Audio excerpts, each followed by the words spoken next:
மனிதனுக்கு நினைப்பதெல்லாம் கனவு, அவன் காணுகின்ற கனவினிலே வருவதெல்லாம் உறவு.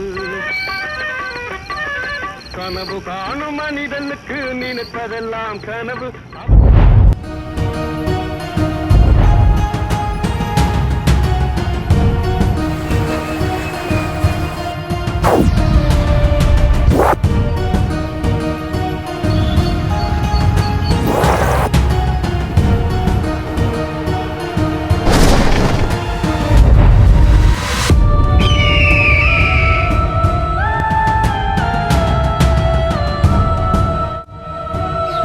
நான் விரும்பும் ஒரு உயிர் என்னை விட்டு விலகி நிற்கும்போதுதான் தெரிகிறது கண்ணீர் துளிகளின் விலை என்னவென்று.